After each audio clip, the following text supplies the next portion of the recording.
Здравствуйте, дорогие друзья! Сегодня у нас беседа с экспертом по военно-политическим вопросам Александром Кияевым. И сегодняшняя беседа наша посвящена предстоящим в Узбекистане парламентским выборам.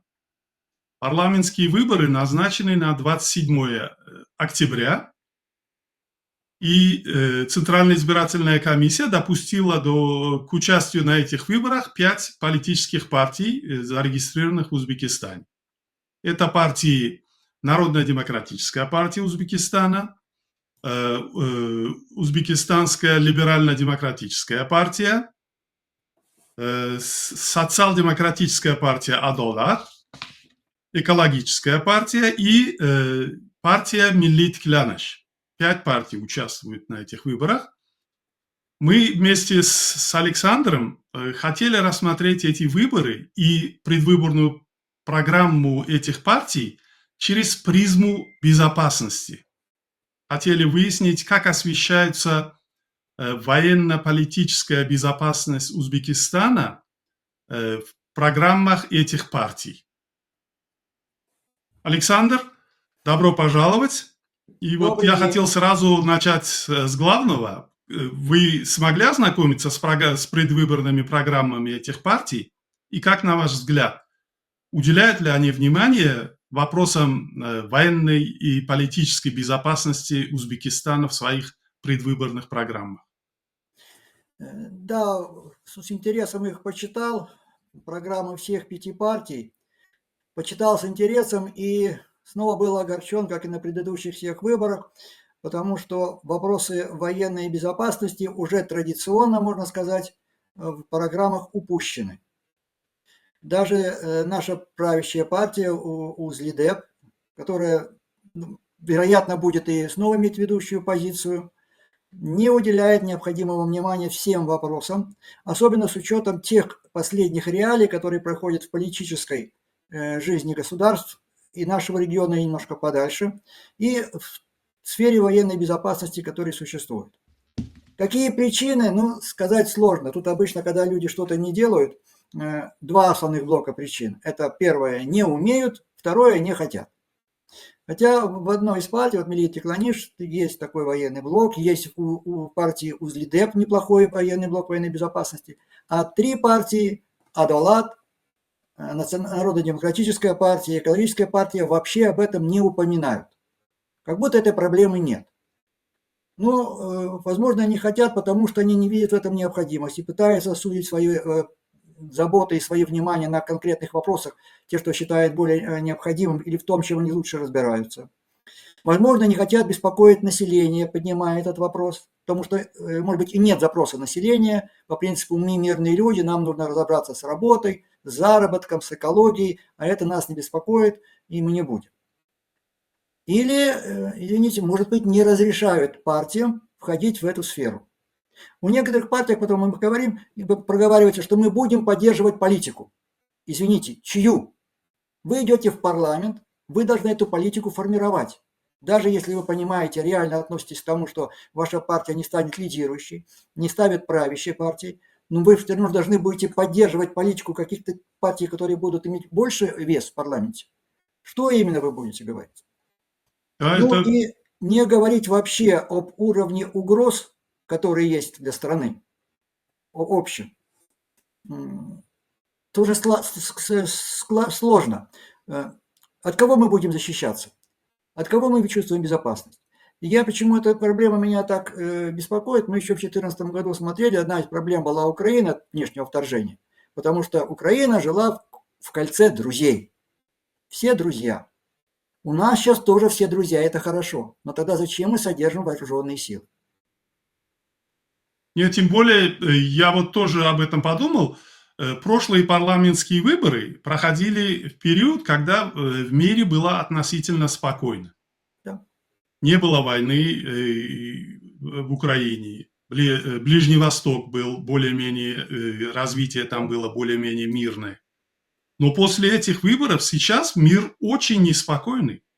Агрессивная война России против Украины, события на Ближнем Востоке, нападение на Израиль, ответные действия Израиля по подавлению террористов Хамас, Хизбаллы и вмешательство Ирана, который является очень близким соседом к Узбекистану Да. фактически. Мир очень в напряженном состоянии, в мире идут очень большие войны. И в такой период я думал, что партии должны быть озабочены этим и как-то отдельно уделять внимание строительству армии Узбекистана, вопросам, с кем Узбекистан должен быть союзником, с кем должен сотрудничать, в каких направлениях должна развиваться внешняя политика, техническое оснащение армии. То есть много вопросов, которые должны были попасть в программу этих партий, если они думают о безопасности Узбекистана. Я с вами полностью согласен, вы очень взвешенно и конкретно сказали, что там должно быть. Вот я вот смотрел эти программы, почитал, интересно действительно, что люди думают, к чему готовятся жить. И вот то, о чем я сказал, это полное отсутствие вопросов, касающихся военной безопасности, развития и строительства вооруженных сил в программах 3 партий. Вообще ни одного слова. Ни Адалат, ни Национально-демократическая партия, ни экологическая партия. Есть некоторые вопросы в программе Милии Текланиш и в программе Узлидеп. Я бы хотел сейчас немножко на этом остановиться, если вы не против. Да, пожалуйста. Вот в программе Милии Текланиш есть раздел, и называется «Повышение оборонных возможностей армии», но он содержит в основном общие слова. Я сначала, когда увидел, так обрадовался, вот, начинает армия заботиться, но там общие такие, которые не являются программными заявлениями. Это просто то, что можно где-то рассказать там школьникам, где-то даже не на митинге. Например, говорят, такое заявление, оно, с одной стороны, хорошо звучит, и мне оно всегда не нравилось. Это о том, что мы должны уметь защитить свою страну сами. Звучит красиво, очень красиво. А теперь давайте смотрим на ту реальность, которая сейчас есть во время нынешней российско-украинской войны. Не только Украина, которая по масштабам может быть приравнена к Узбекистану, но и Российская Федерация не может вести долгую войну своими силами. Мы это видим. Поставляется даже ей, поставляет вооружение из Ирана, из Корейской Народно-Демократической Республики. Сейчас идет разговор даже о том, что солдаты из Корейской Народно-Демократической Республики туда придут воевать. Поэтому говорить о том, что мы должны уметь защитить свою страну сами в любых условиях, это красиво. И мы к этому готовили войска. Мы готовили к тому, что можно, сейчас я уверен в том, что готовят, но давайте смотреть реально. Что и как. Вы очень хорошо говорили о том кризисе, который сейчас есть и в Украине, и на Ближнем Востоке, но 4 года, не 4, даже 3 года, как закончился военный конфликт в Афганистане, противостояние. Там пришла к власти не самая миролюбивая сила, которая там насаждает определенные идеи, определенную внутреннюю политику, и она не совсем совпадает с тем, что строим мы и другие страны региона. Как она дальше будет? Периодически мы слышим, что может возникнуть что-то. Да, хорошо, пусть этого не будет, да, там они успокоили свою территорию, строят свое. Но это же может пойти и не прямым военным вторжением, а гибридным конфликтом. Я немножко позже тогда об этом поговорим. То есть вот эти слова, что мы должны все сами, это хорошо. И оно, в принципе, совпадает с остальными положениями, которые дальше идут по внешней политике, что Узбекистан не вступает ни в какие блоки. И это правильно. Да? Но надо же подумать о том, от уровня конфликта. Какой-то конфликт мы можем сами, а какой-то мы должны думать, и в какие ситуации мы будем выходить. Кто будет нашим врагом в таком военном конфликте большом, говорить сложно. Так? Дальше. Интересное очень положение, которое развитие войск. Это Милия Текланиш говорит о том, что развивать институт военных психологов. Очень важно, очень интересно. И как эта партия, как Узлидеп, они больше сосредотачиваются в вопросах военного строительства не на оснащении, не на вооружении, не на военной подготовке, а именно больше на социальных вопросах, которые существуют в армии и могут быть решены по созданию необходимых условий для службы. В принципе, военные психологи – это очень хороший момент. Да. Пишут, в программу включено и вопрос о том, чтобы давать больше возможностей женщинам служить в армии. Вот это можно сказать уже на основе опыта последних лет, когда больше женщин служат в армии не только вот в воюющей Украине, но и в других странах их привлекают на службу. И занимают они определенные должности. Я помню, что женщины бывают и есть очень хорошими специалистами. Поэтому есть желание, есть склонность не вводить это общевоинской обязанностью, а на уровне желания, на уровне контракта. Это хороший вариант. Есть у них пункт, говорящий о сотрудничестве армии и общественных организаций. Это очень интересно, это можно было бы считать как зачатками гражданского контроля над армией. А эта проблема у нас сложная. У нас почему-то не понимают, и я когда служил, еще мы не совсем это понимали, а сейчас мнение есть тоже, что армия – это часть общества, и во многих, вот и в Милите Кланиш и в УЗЛИДЭП, там они говорят, что укреплять связи с армией. Но вопросы все-таки введения гражданского контроля над положением в армии были бы очень интересны. Однако ничего не говорится в программе у них ни о вооружении, ни о оснащении войск, ни о развитии системы комплектования. Я немножко позже потом, может, остановлюсь о том, какие бы желательно было бы вооружения видели по итогам той войны, которая сейчас происходит. Да. Но они вообще об этом не говорят, ни слова. У Народно-демократической партии такого блока нет. В программе УЗЛИДЭП есть вопросы, которые связаны с оснащением войск, созданием армии. Говорит, что главная задача является укрепление государственной независимости и неприкосновенности границ и территориальной целостности Узбекистана. Да. Это ставится уже конкретная задача, к чему готовить войска.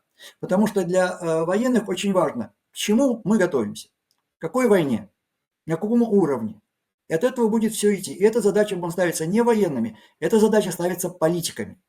Да, они могут консультироваться с военными, учесть их мнение, но учитывать и другие факторы. Я совершенно с вами согласен в этом вопросе, потому что политики должны ставить задачи перед военными.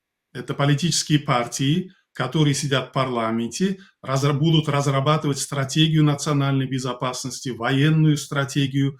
Они должны объяснить своим избирателям, какие проблемы существуют, какие вызовы есть и что нужно делать для того, чтобы армия Узбекистана, вооруженные силы, безопасность Узбекистана была гарантирована. В шведском парламенте каждый день обсуждаются эти вопросы. Вопрос формирования новых бригад, выделения денег, новые базы для того, чтобы передислокации вооруженных сил, где они должны быть расположены, сколько нужно денег из бюджета выделять. То есть политики определяют задачи для вооруженных сил. Да, да. И вот дальше в программе УЗЛИДЭП есть слова о том, что они стоят за оснащение армии Узбекистана самым современным вооружением и военной техникой к 2030 году. Ну, видно, они на срок этого полномочий пишут. Да. В целях дальнейшего повышения мощи, обороноспособности, военного потенциала и так далее. Но тут нет очень важного момента. Если мы говорим об оснащении современным вооружением, должно быть продолжение. Где мы его будем брать? Где? Варианта снова два. Либо мы производим его у себя, либо мы у кого-то его берем. Да.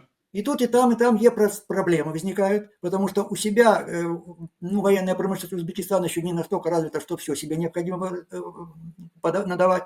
Да, она очень хорошо развивается, мы это видим. Появляется даже уже бронетехника своего производства, налаживается другое, необходимые военные ресурсы. Но все мы не можем. А с кем мы будем в этом плане дружить? Кто нам будет давать оружие? И это не праздный вопрос, это вопрос не чисто экономический, кто нам дешевле продаст. Это вопрос о том, что в случае затяжной войны, кто нам будет восполнять запасы.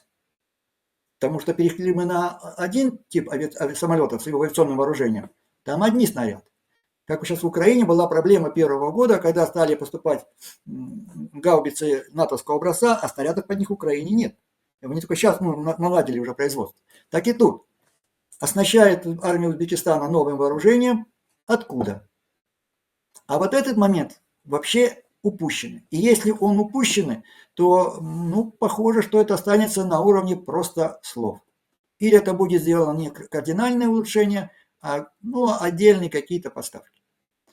Скрывать это. Может быть, и тут пока скрывают, если ориентируются на приобретение оружия в других стран. Потому что в тех частях, где говорится, программ, где говорится о вопросах международного сотрудничества, фактически нет упоминания о государствах, которыми сотрудничество будет. Да-да, Нет. я вот об этом. То есть в каком направлении, с кем будут сотрудничать, с Да, кем да, ну, будут потом до этого иметь вопроса. дружественные военно-техническое Да, сотрудничество. Вообще в программах конкретики в этом вопросе нету. Общие слова, но конкретно о том, чтобы с кем иметь военный союз, с кем сотрудничать, чтобы закупать вооружение, э, конкретных таких программных заявлений у партии нету. Я вот тоже прочитал, не нашел такого. да, их нету.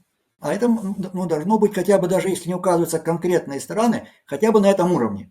За счет переоснащения, за счет развития своей промышленности, а или за счет укрепления военно-технического сотрудничества с другими государствами. Потому что это серьезный вопрос, очень серьезный.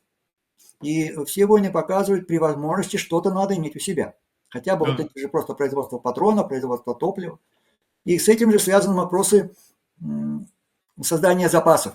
Но я немножко, если можно, о них позже поговорим. Дальше УЗЛИДЭП отмечает о том, что они будут заниматься правовой защитой военнослужащих и членов их семей. Вопрос очень важный. да, Очень важно, это хороший вопрос, нужный, потому что всегда помню, что военнослужащий этого беспокоил. Социальная защита, особенно обеспечение квартирами, условиями обучения вот в тех гарнизонах, которые находятся далеко от крупных городов. Это очень серьезная проблема. Ну а дальше они говорят о том, что будет воспитываться молодое поколение. То есть, в принципе, до этого нет нигде у них, рассчитывают ли они на контрактную армию переходить, или продолжать иметь армию из военнослужащих срочной службы, ну, основной службы срочной. В современных условиях это сложно, потому что переход полностью в контрактную армию, он ограничивает мобилизационный резерв. Вот та система, которая сейчас есть в Узбекистане, ну, некоторые смеются, там, что там эта армия 1 месяц дает, но она, по крайней мере, хоть ориентирует человека, какую специальность он может получить, и дает да, возможность в характеристике его написать, к чему он склонен, к какой работе. И одновременно имея и вот такую службу длительного срока, и службу месячного, создается необходимый запас этих военнослужащих. Как это будет дальше? Слов нету. Продолжаем эту систему, не продолжаем систему. То есть нет ни конкретики по комплектованию, ни конкретики по системе комплектования войсками.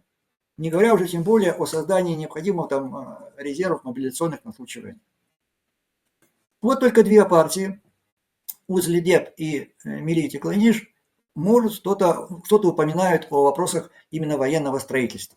Все. И то, как мы видим, эти вопросы больше в таком в общем порядке, который не содержит необходимой конкретики. да, я вот тоже это заметил. Программы этих 5 партий, из них, как вы сказали, УЗЛИДЭП и Миллити Кляныш, они отдельные главы в своей программе упоминают безопасность, международное сотрудничество и международные связи. Ну, Социал-демократическая партия Адолат, когда смотрел ее программу, там вообще нету Да, вопросов безопасности. И даже удивился, да, вроде это очень важный вопрос, и как так можно упустить. Кроме этого, экологическая партия, потому что для нее тоже должно быть важна безопасность государства, и она должна была уделить внимание этому, потому что безопасность страны с экологией тоже как-то связана, да? да, да, конечно, конечно. Это связано с экологией. Я бы хотел об этом немножко в следующем блоке поговорить, когда будем говорить о вопросах безопасности, связанных с безопасностью населения уже, Да, конкретно да. не военными, не международными. Но если вы позволите, сначала немножко о тех вопросах, которые раскрыты чуть-чуть больше и связаны, отмечают вопросы безопасности в военной сфере через международное сотрудничество, международные контакты. Вот ну, я хочу пройти в алфавитном порядке, чтобы не выделять никакие партии, чтобы не было что-то, Да. а чему это первое, просто в алфавитном порядке. Но в первом блоке по военному сотрудничеству ДОЛАТ не было ничего, поэтому о ней не говорили. А вот там, где о внешней политике, там у них уже упоминается о политике, о мирном сотрудничестве. И они акцентируют на том, чтобы углублять сотрудничество с Центральной Азией. Именно вот как-то больше на этот регион они с самого начала уделяют больше внимания. И у них есть такая линия, которая говорит о поддерживать политику страны не присоединение к каким-либо военным блокам и коалициям. Традиционная хорошая позиция Узбекистана, в наших реалиях она очень продумана получается, такая вот сосредоточенная, но с учитывая тем, что я говорил раньше, о том, что А как мы будем делать в случае кризиса большого? С одной стороны, это нам дает возможность маневрировать. Если возникает проблема с какими-то одними государствами или системой государств, мы можем обратиться к тем, кто с ними какой-то конкурент. Вот это будет сложно маневрировать.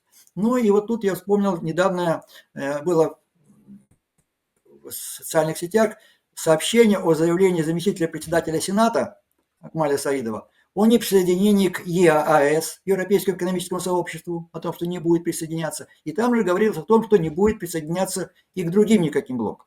Да.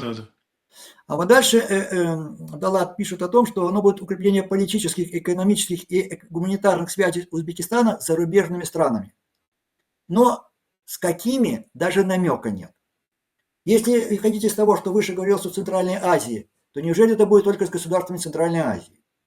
Если не упоминается, какие вообще, значит, получается, что может быть будет, все, что найдут на земном шаре, любую страну. Это тоже может быть хорошо. Почему мы должны ограничиваться только центральным регионом, вопросом культуры, экономики, гуманитарных отношений? В гуманитарных системах мы можем, кажется, иметь хороший опыт, изучить других стран. Пусть они не подходят там по региону, по погоде, по менталитету, но все это изменяется. Да. Увидев где-то хорошее, мы можем что-то у себя поменять. Потом они говорят о необходимости развития сотрудничества с основными организациями. И они все перечисляются, все, куда входят организации. И, значит, мы будем иметь в виду, что эта партия придерживается необходимости участия Узбекистана в международных организациях. Но из всех этих организаций только одна имеет более-менее название слова «безопасности». Это Организация безопасности и сотрудничества в Европе. А он, к сожалению, мы видим сейчас, что не так уж сильно реально влияет на вопросы безопасности.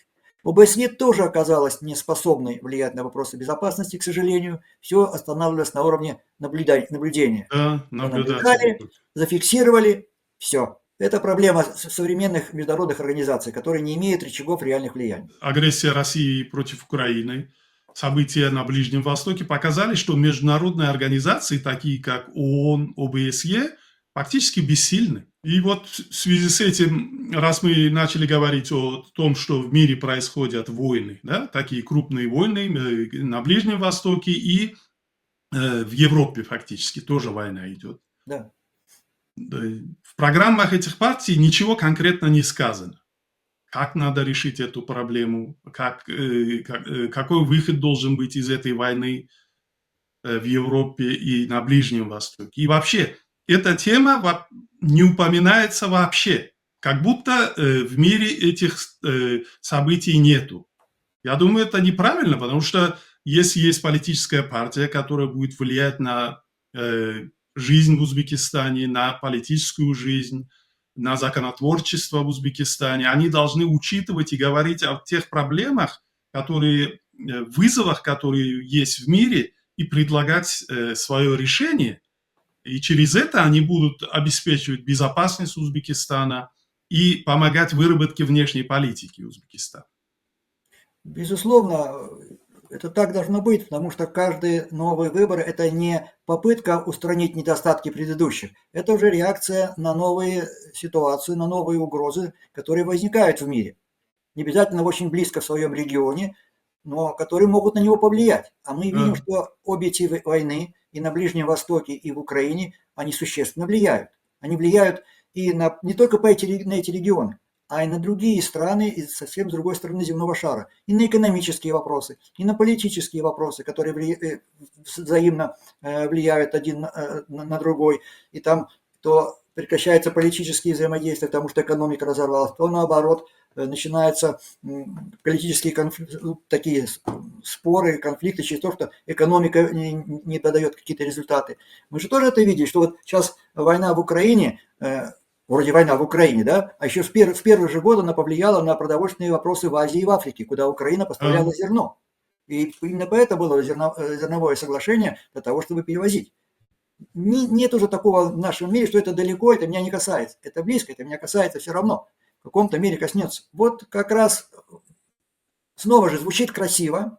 Приоритет национальных интересов. Он проходит у многих в программах, в этом блоках, касающихся международных отношений, о том, что в Узбекистане должен быть приоритет национальных интересов. И это правильно, это политика Узбекистана, приоритет национальных интересов. не прикрепляться ни к какому государству, не обещать ему чего-то, не вступать в его политику. Но, однако, надо понимать, что это касается будет и нас. Вот когда говорят, мы всю международную политику ставим только исходя из приоритета национальных интересов, но их надо понимать несколько шире. Не только что вот в моем районе, сейчас на моей границе не происходит, это меня не касается. Оно может перейти на нашу границу. Да. Вот извините, у меня такая проблема, может быть, болезненная, и этот вопрос обсуждения немножко в Узбекистане уже затихло. Тут был инцидент, когда в школе произошла учительница, там ученика применила ударила, силу к ученику и очень некрасиво высказывалась. Да, учительница русского языка. Но та реакция, которая пошла со стороны Российской Федерации, извините, это не ваши граждане, мы сами с этим разберемся. И там пошло не просто сначала вот это заявление, когда там посла вызывали, это Захарова заявляла, но когда наши политики объективно, обоснованно возмутились этим вмешательством, там же товарищ сенатор стал заявлять, угрожать Узбекистану. Вы смотрите, у вас может стать так и в Украине. Поэтому это нас касается. Это нас касается. И это вот позиция по сдерживанию агрессора, по прекращению агрессии в любой точке земного шара, это проблема общая. Меня в свое время очень впечатлил пример, который мы учили, Второй мировой войны. Бразилия не просто там вступила в войну, она прислала свою дивизию воевать. Угу. Какое дело Бразилии до войны Германии с Францией или Италии там с Югославией? А люди понимали, это проблема, которая должна решаться. Это мировая угроза. Я не призываю сейчас Узбекистан войска отправить, но надо понимать, надо участвовать в остановке агрессора.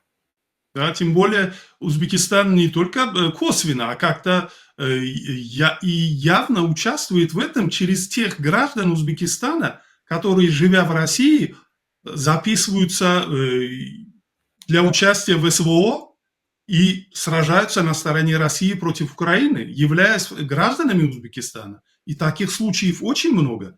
И даже вот сообщения поступали, что очень часто Груз-200 приходит в аэропорт Ташкента, и убитые на войне граждане Узбекистана отправляются в Узбекистан, их хоронят, и это очень большое количество случаев таких. То есть явное участие какое-то тоже, и Узбекистан активно не протестует против этого, не принимает какие-то законодательные меры, чтобы запретить гражданам Узбекистана участвовать, записываться для участия в СВО на стороне России и быть участниками войны. Очень важную проблему вы поднимаете. Вот опять же в этих выборных программах у каждой партии в разделе, который касается международных отношений, обязательно есть что-то о соотечественниках за границей. Да. Есть. У всех. У кого-то больше, у кого-то отдельными словами и есть. И эти блоки достаточно хорошо проработаны. Но вот то, о чем вы сказали, не упоминается. В лучшем случае говорится о том, что надо дать правовую помощь соотечественникам, которые в ней нуждаются. И все. А эта правовая помощь, обычно у нас имеет в виду, не заплатили за работу, избили, нарушение со стороны миграционной службы. А о том, что вот то, что вы сказали, втягивание, даже я бы сказал, а именно втягивание в вопросы, связанные с ведением войны, участием в войне. В худшем случае это вот вербовка, это так и называется вербовка, в частную компанию, которая пока сейчас не зовут, или прям непосредственно вооруженные силы Российской Федерации войска. И не менее опасна вербовка на работу, вроде бы как мы на хозяйственные работы или на строительные работы, но на работу там, где идут военные действия, а вся оккупированная территория, это все может быть зоной военных действий. Они их занимают на сооружение оборонных позиций, заграждений. А это то, что будет поражаться. То, что вполне возможно поражаться. Или даже то, что было в прошлом году, когда заманивали узбекистанских девушек на завод в Елабугу туда. На был такой случай. На завод там работать. А потом же мы знали, украинцы туда наносят удары, то, что это далеко, это нет. Потому что тот удар, завод производит военную технику, он законная цель для поражения. И об этом не говорят. И, к сожалению, было так, что в прошлом году, когда проявилась эта вербовка, официального заявления в отношении российских властей, а это же власти о том, что вы делаете, вербуете, не было. Было напоминание нашим гражданам, что служба в вооруженных силах другого государства – это наемничество и за законом Узбекистана является криминальным уголовным преступлением. Все. А те, кто уезжает и собирается там дальше жить или принимать гражданство, ну, им-то ничего за это не будет. Они просто уезжают, и в худшем случае сюда их в гробе привезли, в лучшем случае, для них в лучшем случае, они там как раненые или еще какой-то уже кричат, что давайте нам это гражданство. А потом начинается с ними больше проблем. То вот эта защита соотечественников за рубежом, которая есть, которая прописана у всех, она почему-то обходит, вот не замечает проблему втягивания соотечественников в наших военные отношения, в войну на стороне России в любом из этих вариантов. Когда вот говорим о международном сотрудничестве по партии, которые имеют, например, Национально-демократическая партия, у нее практически все, что связано с международным сотрудничеством, касается вопросов не безопасности международной, а только прав человека. Это важный вопрос, это очень важный вопрос. Взаимодействие с международными организациями, интеграция Узбекистана в международные организации, введение этих документов, этих номеров в Узбекистане – это очень важный вопрос, и он будет говорить о том, что Узбекистан интегрируется в демократическое общество мировое. Но это не единственная международная проблема, которой должен заниматься Узбекистан. Если партия весь свой блок международный посвящает этой проблеме, это хорошо для этой проблемы, но плохо для того, что партия снова не видит, насколько все это будет дальше. Интересный очень момент вот в этих программах. Есть утверждение о том, что поддерживать отношения с могущественными государствами мира. А кто это? Упоминания нет. Вроде бы как намеки, и у нас у многих таких программах проскальзывает, что вот мы намекаем, что вот мы должны вроде как понимать, что это вроде бы Российская Федерация, Китай, Соединенные Штаты, а кто еще? Считаем ли мы сюда Индию, могущественной державой нашего региона? Считаем ли мы вот этот Иран, который втягивается в войну, могущественной державой региона? Считаем ли мы Турцию? Потому что очень много говорится о взаимодействии с тюркскими государствами. И мы видим, откровенно это никто не скрывает, что фактическим лидером сейчас в этом движении является Турция. Да. А упоминаний о государствах нет. Кого-то будем понимать, как хотим. Нет упоминаний слова «западные государства» или «страны Запада», или «страны Востока», или сейчас, как вот стала модная терминология, «глобальный юг». Этих нет упоминаний. В единственном месте у Узлидеп упоминается Афганистан. Вот одно название страны. Все. Потому что там безопасность. Больше никакие страны ни в каком плане не упоминаются. Все, значит, мы будем или угадывать, или будем потом отдавать все на решение тех людей, которые будут фактически являться исполнительной властью и влиять на эту политику. Вот еще раз к этому Узлидеп, да, у них там так и написано. Укрепление практических отношений в новом формате с могущественными странами мира и другими стратегическими партнерами. Во-первых, что за новый формат? Во-вторых, что это за страны? Да. Наша восточная дипломатичность вот тут нам может в одном случае помочь, а в другом конкретики нет. Что делать реально? Да, вот это огорчает, потому что опыт общения с европейскими политиками, членами парламентов и жизнь политическая здесь учит тому, что политическая партия, которая побеждает на парламентских выборах или приходит, получает большинство, оно заранее имеет план, который во время выборов они рассказывают своим избирателям.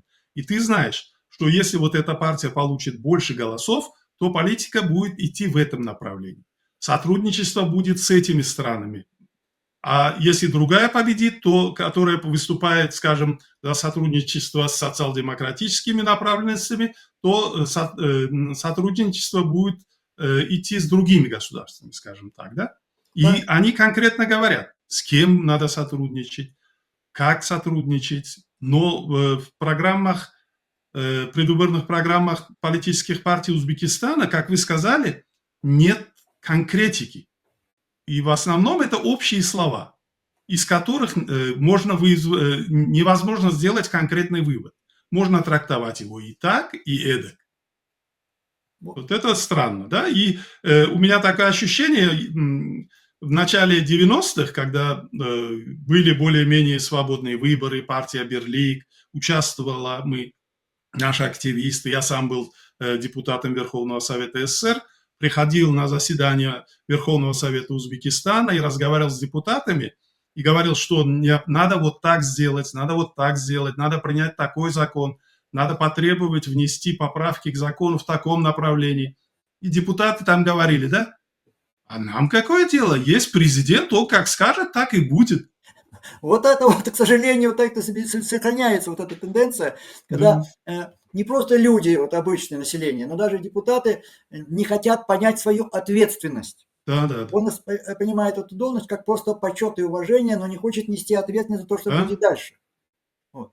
Еще одна интересная есть мысль вот в программе УЗЛИДЭП, но на партии предпринимателей. И они там пишут, они выступают за усиление экономической дипломатии. Красиво звучит, хорошо, и мы видим иногда, что тут у нас предприниматели из Узбекистана ездят, налаживают самостоятельные контакты. Но как сейчас это будет в условиях экономических санкций против Российской Федерации? Да. Снова молчит, нет упоминания, даже в блоках об экономике, о том, что существуют какие-то международные санкции, что надо их учитывать, что Узбекистан в этих условиях или противостоит им, или кого-то поддерживает, или поддерживает санкции, или не поддерживает, непонятно. И, к сожалению, опять будут решаться даваться на, как говорили, на откуп тем профессионалам, которые занимают эту должность. Но этих же профессионалов должен назначить парламент. Он же назначает. Да, вот это проблема. Если парламент, который будет регулировать политическую жизнь, экономическую жизнь Узбекистана, сам заранее не готов к этому, не делает какие-то конкретные заявления, объяснения, и кто будет в конце концов после выборов это все определять? Вот это вопрос. Значит, если эти партии сами конкретно не говорят, значит, кто-то другой после выборов будет решать и писать вместо депутатов там концепцию безопасности, экономической безопасности. Все это будет определяться опять аппарат президента, и парламент будет просто, как говорится, приложением к президентскому аппарату. И вот это самое огорчительное.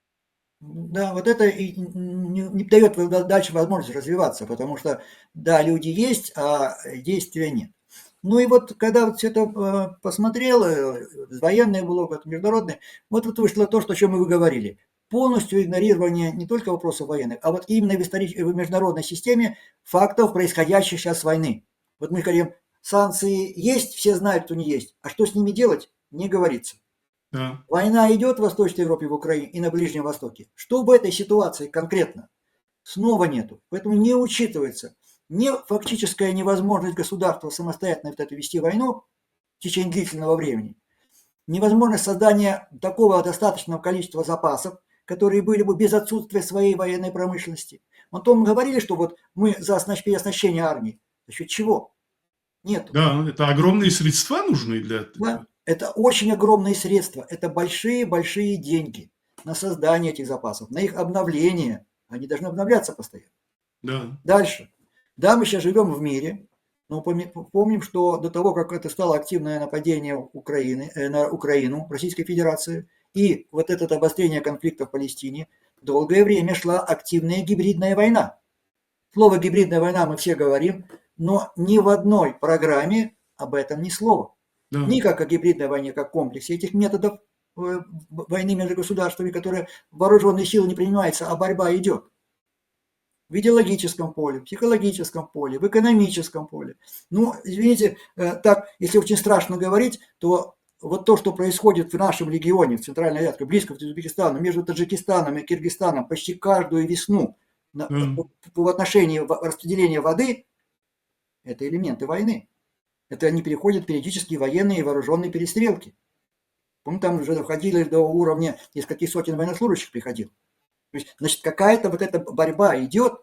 Мы снова говорим, мы со всеми дружим, это понятно. Но мы же видим, что снова вот это влияние на нас со стороны других государств, которые нам пытаются навязать что-то. О гибридной войне, о ее ходе. Никаких разговоров, ни о войне в идеологии. В одни программы говорят об информационной безопасности, но в плане обеспечения безопасности молодежи от влияния какого-то. Да, Миллит Киланеш об этом, да, информационная безопасность у них упоминается, да? Да. Но информацию написать только вот в этом плане, а не в плане, что будет вкидываться информация, которая будет влиять на политическое сознание населения, на формирование у него предпочтений для определенной страны, до определенных политических взглядов. Тогда наши подразумевают, что не надо давать ходу экстремистам и террористам. Но опять же, экстремисты и террористы не упоминаются как сила, которая может нести военную угрозу стране. Почему? Да, даже информационная безопасность – это расплывчатая формулировка, хотя всем нормальным людям ясно, да, что информационное поле Узбекистана, на информационном поле Узбекистана полностью доминирует Россия, российские средства массовой информации. Да. Об этом они ничего не говорят. Создание своего национального контента в противостоянии доминированию российской пропаганды тоже не пишут и не думают об этом. Хотя несколько раз президентский аппарат, оттуда были вроде какие-то попытки и призывы к созданию и работе над созданием своего национального контента в средствах массовой информации. Да, это обязательно нужно. По-моему, тоже у Милии Текланиш или от Алат есть упоминание о том создании общих региональных и тюркских телеканалов. Такое Да. есть. Но вот то, что вы сказали, очень важный момент, да, это будет объединенный, где свой национальный контент. Вот его нужно создавать, который бы показывал все эти события с точки зрения Узбекистана. Потому что многие международные события просто население не смотрит Акбарот. Ну, реально, мы знаем, что Акбарот смотрит очень мало. Да. Смотрит РТР. Да. И получает информацию оттуда. Не китайский новостной канал. Влияет на мышление граждан Узбекистана, на формирование их отношения к миру, к политическим силам, государствам. То есть это проникновение, информационное проникновение другого государства на информационное поле Узбекистана. Это очень должно озаботить политиков, депутатов, которые кандидаты в парламент Узбекистана. Они должны открыто об этом говорить, чтобы защитить информационное поле Узбекистана, а не просто сказать информационное. Конечно. А потому что в основу вот эти слова информационная безопасность, это понимают только проникновение экстремистских террористических идей, в лучшем случае, Да. если не финансовых махинаций. И еще один момент, который не учитывается вот из опыта вот этой войны, о которой мы говорим, это безопасность населения. Вот та гражданская оборона, о которой буквально отдельные слова проскакивают, вот снова же, приходится говорить по Милии Текланиш, который там есть, у них тоже блок там такой есть. Да. Они упоминают о предотвращении опасной для жизни ситуации. Так? И о вопросах экологических безопасности немножко есть в экологической партии. Вот так вот, тоже общими словами. Все остальные все это кидают общими словами. Но мы же сейчас видим по войне в Украине и по войне на Ближнем Востоке. Надо заботиться о населении. Опять этот вопрос о том, что мы мирные люди, войны не будет. Тогда зачем мы снова содержим туда армию? То есть мы понимаем, что это может быть. Если это может быть, надо заботиться о безопасности населения. Создание укрытий, обновление этих укрытий, создание запасов продуктов для того, чтобы людей это обеспечить, обучение людей. Я в частном порядке в 2022 году пытался поднять вопрос о том, что строительные компании в Узбекистане строят вот эти вот жилые комплексы, а строят ли там они убежища? И я сказал, что в принципе это же должно влиять на рыночную стоимость жилья, так же, как и близость к транспорту, к магазинам. Мне сказали, молчите, а то вы тут будете не туда, куда нужно лезть. Почему? Это вопросы безопасности. Это тоже безопасности. Даже вопрос о том, чтобы о техногенных безопасностях вопрос не поднимается. Не поднимается. А землетрясения, а вот эти прорывы плотин, которые у нас уже были реально, они тоже очень вскользь. Очень скользко. Экологическая партия говорит об экологических проблемах, как вот типа там загрязнение, задымление и все прочее. Хотя, кстати, по проблемам, о том, что мы с вами говорили в прошлый раз, что атомная электростанция создаст проблемы с экологией, а ее сооружение ожидается именно вот в протяжении этого срока полномочий парламента, Оли Маджлиса. Тоже очень мало. Только там как общая энергетика, там развивать все. О том, что это будет поднимать новые вопросы безопасности, и экологической, и техногенной. Об этом почему-то не хотят говорить. Ну, или не могут говорить, или что-то такое еще тут опасаются.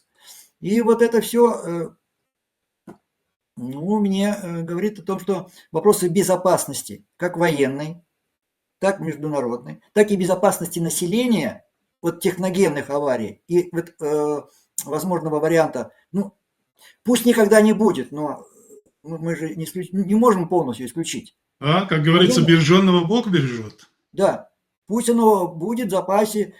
В каждом офисе огнетушитель. Никто не горит, огнетушители висят. Так и здесь тот же самый пример. Это все должно быть сделано.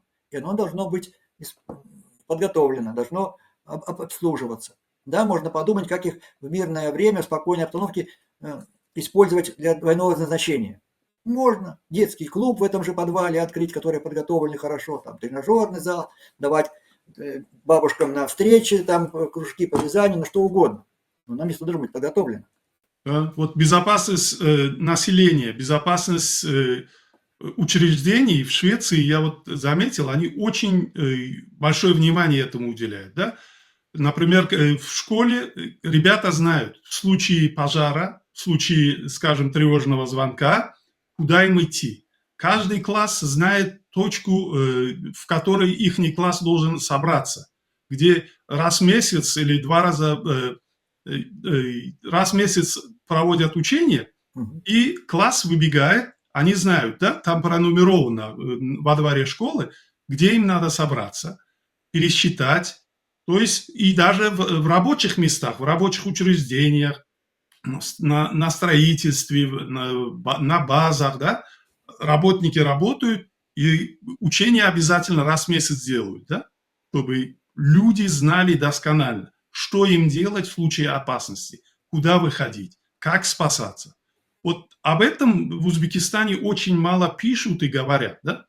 Несколько раз были случаи, когда в школах были пожары, да, и очень плохие последствия были.